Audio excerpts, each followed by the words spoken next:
just to talk about like the music real quick, because you can see all of the cuts through this track. Like sometimes, like if I use like a piece of music in the film, like there's not that many edits. Like, and this is just, I think, edited for the sake of, yeah, going from negative 20 decibels to negative 15 decibels, just like for a volume shift. Like I could, like, you can do audio or like volume keyframes.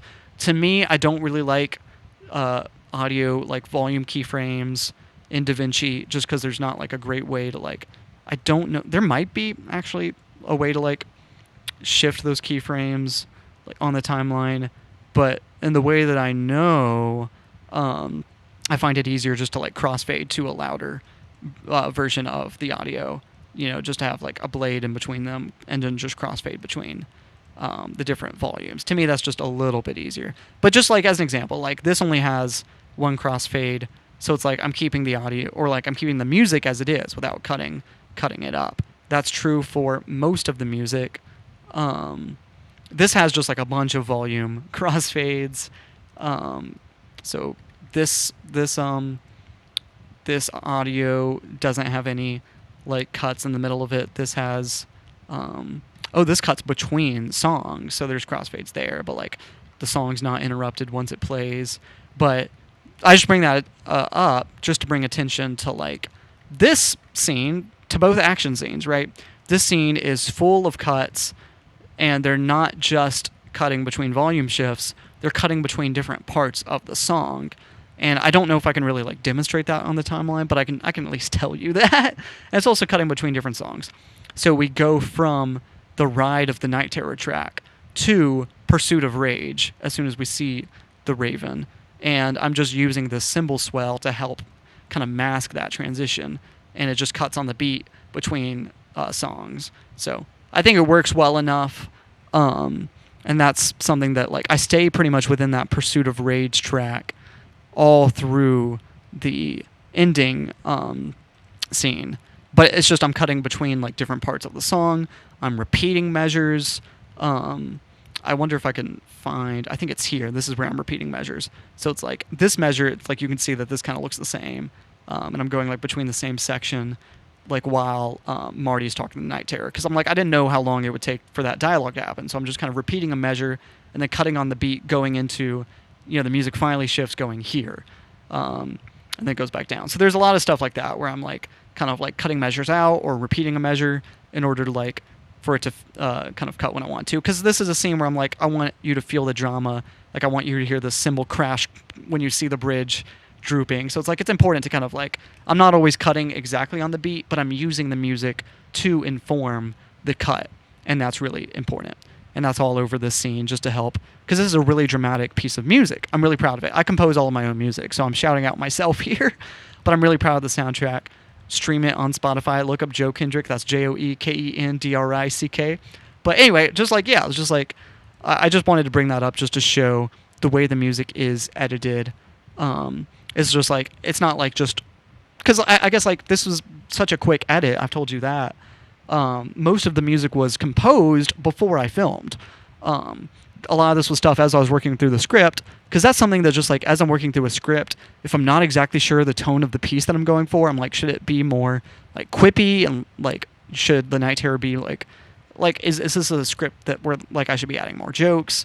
Is this more serious? If I'm ever not sure about the tone of a film, even if I am sure, but just to like hone in my vision. Usually like I will compose as I'm writing just so that I can really like lock in, because I think like music is something that like I'm usually confident about the music if I'm not confident about the script, right? It's like I know emotionally the tone that I'm going for, and if I have trouble with the script, I know that I can compose a piece and it can feel dramatic in the exact way that I want it to be, and that can help reorient me as I work on the script and say, well, I know what the music sounds like. Right, so it's like the script is kind of matching the music in a sense, but anyway, it's just like that process. Like I composed early on, like Pursuit of Rage. A lot of these. This is a scene. This was composed early. This was composed early. I don't think any of the music, or no, maybe there were a couple tracks. So yeah, so the graveyard opening here was composed after I edited the intro, so it was composed in post. which is normal. That's the normal thing to do. Let's see what else was composed in post. Other than that, Dark Revelations, when the Night Terror discovers the Raven's identity, that was composed in post, as was the final track, just like the hospital music. That was composed in post. And that's it. That's it. All the rest of the music was composed in pre-production. And Pursuit of Rage was something that I was like, I don't know if that's exactly going to fit time-wise into the action scene, which is why it's like I didn't compose it with the beats in mind. I just composed it with like, there's like, it's long enough, there's different sections, there's the theme of the Raven, there's like, like there's shifts between like it being more low-key and being more dramatic. But I mean, it's dramatic the whole way, but like there's dynamics throughout the piece. So it's like I can kind of go back and forth. Like this is still the same track, but like the music's gotten more calm. So there's just like, I really wanted the piece to be very versatile. And so that allowed me to like score it to the scene and kind of cut between different parts of the music and cut out measures, extend measures, do what I have to do. I didn't really know how it would fit, but I knew it was versatile enough that I had enough options. And so as I edited the film, the music totally worked because I was able to kind of like sculpt it for the scene. And that doesn't always work with a piece of music, but like this was composed like with there's an ostinato, which makes it a lot easier to repeat a measure or cut a measure. An ostinato, this is a music composition term, is basically just like a repeating phrase. So there's just like this kind of like cello staccato part that is the ostinato, that is like, like reminiscent of like the Duel of the Fates ostinato. Obviously it's a different piece, but like you could compare it to that, or Carol of the Bells as other examples of ostinatos, right? In music, there's so many different examples of ostinatos. Mars by Holst, right? From the Planets, like that has an ostinato, that do do do do do do do do do do do, right? Like that is full of ostinatos. That kind of Martian rhythm is also in this piece. I just want to bring attention to it because I don't know if I'm going to talk about this anywhere else in the making of this film. But so we have this theme. Now this film was made in 2024. And you may notice the date on this piece of music, which is 2017 Chase theme. This is from a totally different project years ago. And I was like, I like this piece of music. I composed it before. I think it would be really fun to kind of show this history of like, this is the first piece of Chase music that I ever wrote.